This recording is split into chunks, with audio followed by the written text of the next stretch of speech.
World Health Organization says at least 330 people have been killed and about 3,200 others injured since fighting broke out Saturday between government forces and a paramilitary group in Sudan.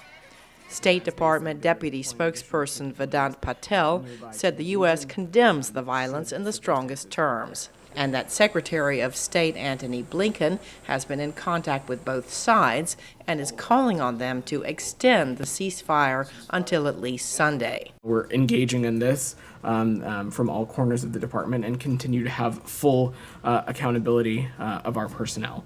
You saw the Pentagon put out a statement earlier today that through U.S. Africa Command, they are monitoring the situation closely as well and conducting prudent planning for various contingencies. And as they said, they are deploying additional capabilities nearby to the region should circumstances require it. At the White House, National Security Council spokesman John Kirby said U.S. Embassy staff members are sheltering in place, and no decision has been made yet on evacuation. The focus right now is on urging both sides to stop this violence, to abide by a ceasefire, to allow humanitarian aid to get to people that need it. I mean, there's already shortages of food. There's concern over shortages of medicine and water. The situation is dire in Khartoum, and we continue to urge both sides now to stop this violence. This call also came from UN Secretary General Antonio Guterres.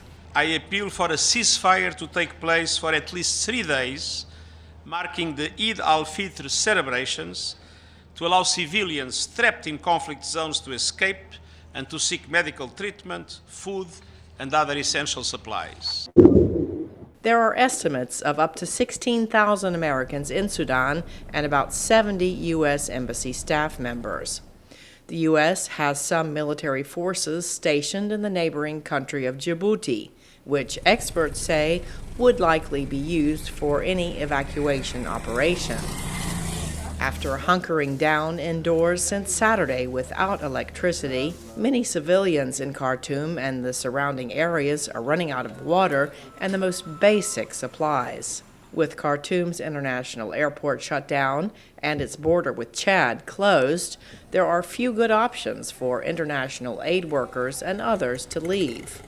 One expert told VOA the Biden administration does not want a repeat of the hasty U.S. departure from Afghanistan.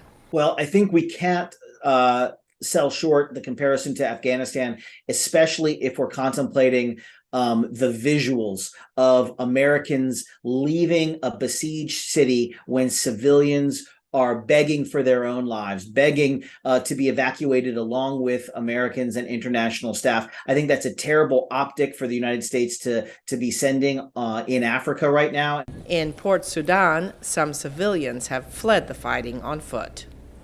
Cindy Saine, VOA News, the State Department.